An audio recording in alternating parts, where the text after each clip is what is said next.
Have you been annoyed by the DX7Z Library DLL pop-up ruining your productivity? I'm Sophie Chen, a Windows support specialist. Let's analyze DirectX Legacy DX7 Implementation dependency and restore that missing file. Before we begin the manual steps for DX7Z Library, check the description for a tool to help maintain a clean system environment. This is the DX7Z Library, a specialized DirectX 7-zip wrapper or legacy graphics shim. It manages the unmanaged orchestration of compressed graphics asset manifests for applications relying on older DirectX 7 rendering data links.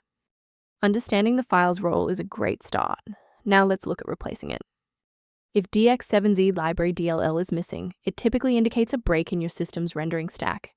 Use the Microsoft DirectX end-user runtime web installer to restore legacy D3DX and X-Audio files, then verify your GPU drivers to support any OpenCL or OpenGL dependencies. When a standard reinstall doesn't cut it, we move to advanced diagnostic steps to ensure the system is properly configured. A quick system restart is a practical way to ensure that all shared libraries, including DX7Z library, are being loaded correctly into the current session's memory. To keep this tutorial handy, make sure to bookmark it or hit like button before you reboot. It saves you from having to look for the video again once you're back online. With the restart confirmed as ineffective for this instance, let's analyze the registry settings next.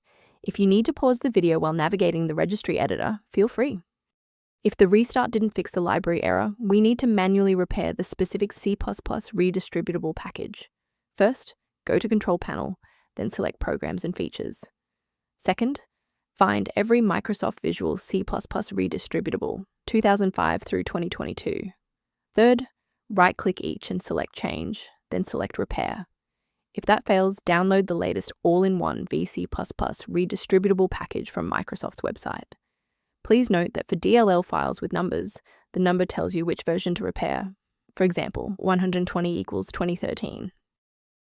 While we've identified the fix, it's vital to discuss how to keep your environment secure from common threats. It is important to avoid manual installation of DX7Z Library DLL if you are not a technical expert.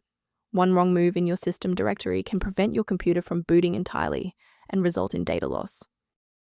A professional diagnostic tool can be a valuable asset for those looking to maintain long-term system stability and file integrity. To improve configuration awareness, the official maintenance resource linked below includes DX7Z library-related documentation. I'm Sophie Chen. If this guide resolved the DLL error preventing DX7Z library from launching, please subscribe for more verified engineering fixes.